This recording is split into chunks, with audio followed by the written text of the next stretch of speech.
তো আজকে আমরা মেমোরির মধ্যেই বাকিটা পড়ব। আমরা যেখানটায় লাস্ট পড়েছিলাম ম্যাগনেটিক মেমোরি, তারপরে আমরা floppy disk and hard disk পর্যন্ত লাস্ট পড়েছিলাম। তো আজকে আমরা অপটিক্যাল মেমোরি পড়ব। অপটিক্যাল মেমোরির মধ্যে অপটিক্যাল মেমোরির একটু ডেফিনেশনটা দেখে নিই। Optical storage is any storage type in which data is written and read with a laser। তো আমরা ডেটা যখন রিড করি সেটা লেজার দিয়ে অপটিক্যাল মেমোরিতে রিড করি। তো এটা লেজার দিয়ে আমরা যখন রিড করি তো তখন আমাদের অপটিক্যাল স্টোরেজগুলোই শুধু কিন্তু লেজার দিয়ে রিড করতে পারবো। অন্য যদি কোনো স্টোরেজ থাকে অপটিক্যাল স্টোরেজ বাদে সেগুলো আমরা কিন্তু লেজার দিয়ে রিড করতে পারবো না। ওকে, তো এই জন্যই এদেরকে অপটিক্যাল মেমোরি বলে। অপটিক্যাল মেমোরি 3 টাইপসের হয়, CD, DVD and blu ray disk. তো blu ray disk, CD, DVD আমরা একটু দেখে নিই। তো সিডি আমরা দেখে নিই। সিডির ফুল ফর্ম হচ্ছে compact disk. It is a portable storage device used for storing digital data like recording, storing and playing video and audio. It is a flat, tiny rounded storage unit that can store up to 700 MB of information. তো আমরা কি বুঝলাম এটা বলতে? CD হচ্ছে একটা storage device, portable storage device, মানে যেটা আমরা পোর্টেবল মানে হচ্ছে যেখানে খুশি আমরা নিয়ে চলে যেতে পারি সিডিকে। There are 3 types of CD। তো সিডির মধ্যে আবার 3টে টাইপ আছে। কি কি সিডি আমরা দেখতে পাই? প্রথমে হচ্ছে সিডি আর। আর ফর কি আছে? রেকর্ডেবল। This is a type of compact disc that can be written only once and not be erased। মানে জাস্ট ডেটা একবার ইনসার্ট করে দেবো, ব্যাস, দ্যাটস ইট, আর কিছু আমরা করতে পারবো না। সেটা হচ্ছে সিডি আর, যেটার মধ্যে স্টোর তো হয়ে গেল, তারপর ওটাকে আর বাদ দেওয়া যাবে না। তো ওটা হচ্ছে শুধু রেকর্ডেবল। সিডি রম এর পরে compact disk read only memory. তো রিড অনলি মেমোরি কি? যেটা শুধু রিড করা যায়, যার উপর রাইট করা যায় না। রিড অনলি মেমোরি রম যেটা আমরা পড়েছিলাম আগে, যেটার উপর রাইট করা যায় না, শুধু দেখা যায় read purpose. This disk are read once, after read it use it as a ROM that is can not be updated later. তো এইটার মধ্যে কোনো আপডেশন করা যায় না, কোনো রাইট করা যায় না। তো এটাই হচ্ছে এটার একটা ডিসঅ্যাডভান্টেজ। বাট সিডি রম কিসের জন্য কাজে লাগে? সিডি রম আমরা বলতে পারি শুধু রিড করার জন্য কাজে লাগে। ওকে, যেরকম এর আগেরটা ছিল শুধু রাইট করার জন্য, এটা হচ্ছে শুধু রিড করার জন্য। আর এইটা হচ্ছে third type, CD R W, মানে রিরাইটেবল। তো this type of compact disk can be written multiple times and can be erased also like pen drive. মানে মাল্টিপল টাইম ইরেজ করতে পারি, মাল্টিপল টাইম আমরা ডেটা ইনসার্টও করতে পারি। তো এটা হচ্ছে আর ডাব্লিউ, রিরাইটেবল। ওকে, তো সিডির মধ্যে এই 3টে ভাগ। এরপরে আমরা আসি ডিভিডি। ডিভিডি হচ্ছে ডিজিটাল ভার্সেটাইল ডিস্ক। সিডি পরে আপডেট করে ওটার একটু আপগ্রেডেড ভার্সন ডিভিডি। সিডির মধ্যে আমরা কত স্টোর করতে পারতাম? 700 MB অবধি স্টোর করতাম। কত লেখা? 700 MB। এরপরে আমরা আসছি যে ডিভিডি, এটা একটু upgraded version. DVD digital versatile disk. It is a digital optical disk storage format used to store high capacity data like high quality videos and movies। It can store up to 10 GB। তো কি বুঝলাম? CD তে কত? 700 MB, এটা 10 GB, তাহলে কতটা বেশি হচ্ছে? তো এটা আপগ্রেডের একটু ভার্সন। এরপরে আরো একটু আপগ্রেড করে কয়েক বছর পর ব্লু রে ডিস্ক এসেছিল। It is a high capacity optical disc medium developed for recording, rewriting and playing back high definition video। It can store large amounts of data and was designed to replace the DVD। তো DVD কে replace করার জন্য কে এসেছে? Blue ray disk. and Blu-ray ডিস্কের storage কত? Can store up to 50 GB। তো কতটা বেশি এখন স্টোরেজ আমরা স্টোর করতে পারছি। তো এখনকার দিনে ব্লু-রে ডিস্ক ইউজ করা হয়। ওকে, তো এরকমই দেখতে হয় অপটিক্যাল মিডিয়া, যেটার মধ্যে প্রথমে সিডি, তারপরে ডিভিডি অ্যান্ড তারপরে ব্লু-রে ডিস্ক। এখানটা দেখতে হবে যে সিডির স্টোরেজ দেওয়া, ডিভিডির স্টোরেজ এখানটা 4.7 সামথিং জিবি, এর থেকেও বেশি হয় ডিভিডিতে। অ্যান্ড এখানটায় ব্লু-রে ডিস্কের স্টোরেজ দেওয়া 50 GB। তো এই জন্য এটা 1 by 1, এটার পরে এটা অ্যান্ড এটার পরে এটা ডেভেলপ হয়ে এসেছে। তো এরপরে আসি আদার যে দুটো টাইপ ছিল, প্রাইমারি মেমোরি, সেকেন্ডারি মেমোরি, আর এখন ক্যাশ মেমোরি আর ফ্ল্যাশ মেমোরি, এই দুটো বাকি ছিল। তো ক্যাশ মেমোরি কি কাজে লাগে? Cache memory is a high speed memory which is small in size but faster than the main memory which is RAM.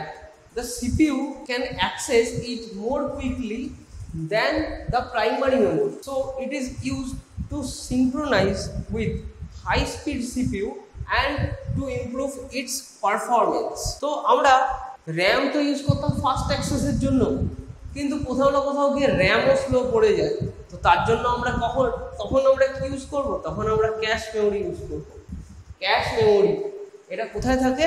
এটা আমরা যে সিপিইউ পড়েছিলাম, সিপিইউ সেন্ট্রাল প্রসেসিং ইউনিট, এরকম একটা চৌকো বক্সের মতো থাকে যার মধ্যে সিপিইউ বসানো হয়, মানে মেইন প্রসেসরটা বসানো হয়, তার মধ্যেই আমাদের ক্যাশ মেমোরি খুব ছোটভাবে থাকে, যেটা আমাদের আদার্স টাইপ অফ মেমোরির মধ্যে পড়ছে, বাট এটা খুব ফাস্ট অ্যাক্সেস, ফাস্ট পারফরমেন্সের জন্য লাগে। তো cache memory holds frequently requested data and instructions so that they are immediately available to the CPU when needed. তো আমরা কেন ক্যাশ মেমোরি ইউজ করছি বুঝতে পারলে? ধরো একটা জিনিস আমাদের বারবার লাগছে, সাপোজ আমরা বারবার প্রিন্টার ইউজ করছি, ধরো বারবার আমরা প্রিন্টার ইউজ করছি, বা বারবার কোনো একটা কাজ আমরা বারবার রিপিটেডলি সেটা ইউজ করছি, বারবার করছি। তো তারা কি করবে? তখন কি করবে কম্পিউটার? ক্যাশ মেমোরিতে ওটা স্টোর করে রেখে দেবে। কেন? কারণ পরের বার যখন আমরা যখন আমরা ওই কাজটা করাবো, তখন ওরা র্যামকে ইন্টারফেয়ার করাবে না মাঝখানে, ওরা ক্যাশ মেমোরি দিয়ে ওটার কাজটা করে নেবে, যাতে ওটা ফাস্ট কাজটা হয়। ওকে, তো তার জন্য আমরা ক্যাশ মেমোরি ইউজ করি। তো ক্যাশ মেমোরির মধ্যে কি আছে? Cash memory is extremely fast, it is use to speed up the CPU process. তো সিপিইউ প্রসেসকে আরও ফাস্ট করার জন্য ক্যাশ মেমোরি ইউজ হয়। তো এখানটায় ডায়াগ্রামটা দেখলে বুঝতে পারবে যে ক্যাশ মেমোরিটা কোন জায়গায় থাকে।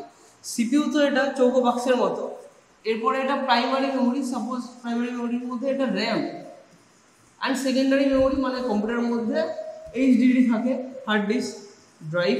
কম্পিউটার কাজ করার সময় র্যামের সাথে কাজ করে কোনো একটা জিনিস অ্যাক্সেস করার জন্য, কোনো একটা ফাস্ট অ্যাক্সেস করার জন্য, র্যান্ডম অ্যাক্সেস করার জন্য।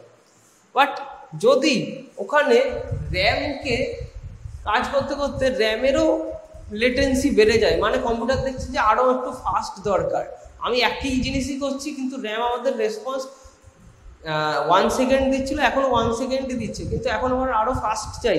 তো কী করবে? সিপিইউ নিজের মধ্যে একটা ক্যাশ মেমোরি বানিয়ে নেবে ছোট্ট করে। ক্যাশ মেমোরির কী কাজ? ক্যাশ মেমোরির কাজ হচ্ছে যেইগুলো ফ্রিকোয়েন্ট ইউজ হচ্ছে সেই ডেটাগুলো সেভ করে দেওয়া। অ্যান্ড এখানটায় সেভ হলে কী হবে সুবিধা? এখানটায় সেভ হলে সুবিধা হবে, ফাস্ট অ্যাক্সেস করতে পারবে। তো ফাস্ট অ্যাক্সেস করা মানে সিপিইউ যখন নেক্সট টাইম যাবে ইনস্ট্রাকশনটা র্যামের কাছে, তার মাঝখানেই ক্যাশ মেমোরি হয়ে যাবে, ভায়া ক্যাশ মেমোরি হয়ে যাবে। ক্যাশ মেমোরি কেন হয়ে যাবে? ক্যাশ মেমোরিতে হয়ে গেলে সিপিইউ চেক করবে যে এটা ফ্রিকুয়েন্টলি ইউজড ইনস্ট্রাকশন কিনা। যদি ফ্রিকুয়েন্টলি ইউজ ইনস্ট্রাকশন হয়, তো ক্যাশ মেমোরি এখান থেকে রিটার্ন করে দেবে ওর আউটপুটটা, তাহলে র্যামে আর যেতে হবে না। তো ফাস্টার অ্যাক্সেসের জন্য কি লাগে? আমাদের ক্যাশ মেমোরি লাগে। তো এরকমভাবেই সিপিইউ ক্যাশ মেমোরির সাথে ইন্টারেক্ট করে অ্যাক্সেস ফাস্টার করে দেয়, আর আমাদের ক্যাশ মেমোরি খুবই ফাস্ট অপারেশন আমাদের করে। ওকে, এরপরে আসি flash memory. Okay, flash storage আর ফ্ল্যাশ মেমোরি। তো কাকে বলে ফ্ল্যাশ মেমোরি আর flash storage? Flash memory is a non volatile memory chip used for storage and for transferring data between personal computer PC and electronic storage or digital devices via USB port. USB হচ্ছে universal serial bus. USB পোর্টের full form universal serial bus USB port, যেটা কম্পিউটারের মধ্যে দেখতে পাবে এইরকম port থাকে, এরকম চ্যাপ্টার টাইপের একটা পোর্ট থাকে, সেটাকে বলে ইউএসবি পোর্ট। এবার ফ্ল্যাশ মেমোরির এক্সাম্পল কি? পেন ড্রাইভ আর মেমোরি কার্ড। তো পেন ড্রাইভগুলো যে ইউএসবি পোর্ট থাকে সেইটার ভায়াতে আমাদের ডেটা ট্রান্সফার আর ডেটা স্টোর করতে পারি আমরা ফ্ল্যাশ মেমোরির মধ্যে।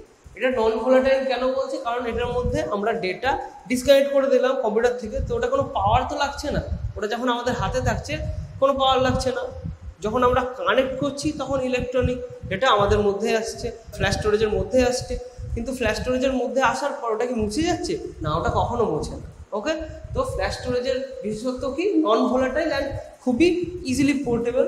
আমরা পেন ড্রাইভ আর এই কার্ডগুলো হচ্ছে বেসিক্যালি মোবাইলের মধ্যে যেটাকে মেমোরি কার্ড বলে সেটাই হচ্ছে এটা। সেগুলো 3 GB 4 GB এরকম হয়, 3 GB, ওকে, 4 GB 5 GB এরকম হয়, যেটার মধ্যে এটা সেকেন্ডারি স্টোরেজের মতনই অ্যাক্ট করে। কিন্তু এটাকে ফ্ল্যাশ মেমোরি কেন বলে, যেহেতু এটা নন ভোলাটাইল একটা চিপের মতো, ওকে, যেটা ইউএসবির মধ্যে দিয়ে আমরা কাজ করতে পারি। এগুলোকে কার্ড রিডারের মধ্যে দিয়ে আমরা ডেটা ট্রান্সফার করতে পারি। আবার এগুলোর মধ্যে কার্ড রিডার লাগে না, এগুলো একাই আমাদের ডেটা ট্রান্সফার করতে পারে।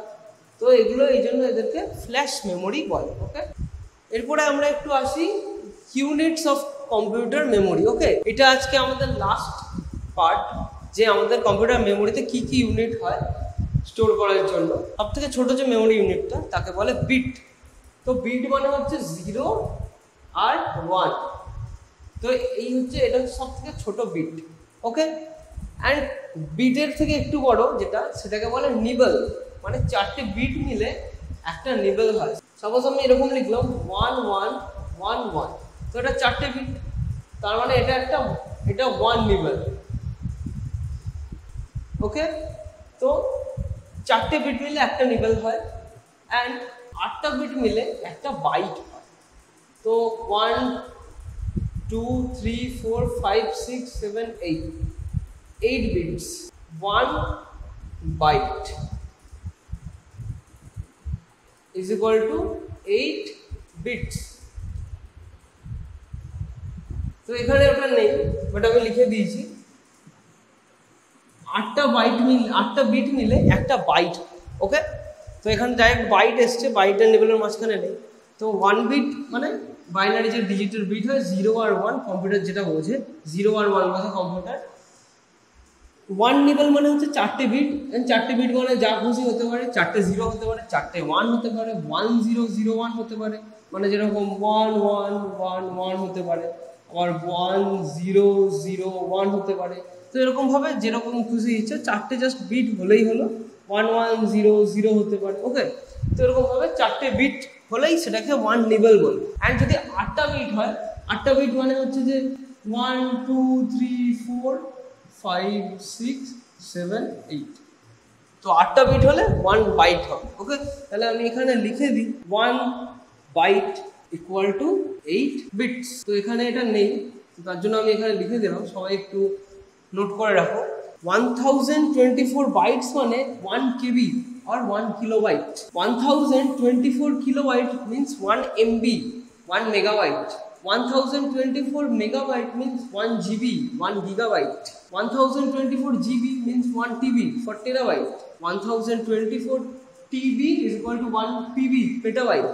1024 PB 1 exabyte, তারপরে এক্সাবাইট থেকে জেটাবাইট, জেটাবাইট থেকে ব্রন্টোবাইট, অ্যান্ড ব্রন্টোবাইট থেকে জিওবাইট।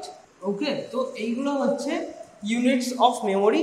আর স্মলেস্ট ইউনিট অফ মেমোরি কোনটাকে বলি আমরা, সব থেকে স্মলেস্ট যে ইউনিট অফ মেমোরি সেটা হচ্ছে আমাদের 1 বিট। তো সব থেকে ছোট যে মেমোরি স্টোরেজ সেটা কি 0 আর 1, যেটাকে বিট বলছিলাম একদম প্রথমে, যেটা 1 বিট বলে লেখা, বাইনারি ডিজিট 0 আর 1। তো এটা হচ্ছে সব থেকে smallest unit. Okay, thank you.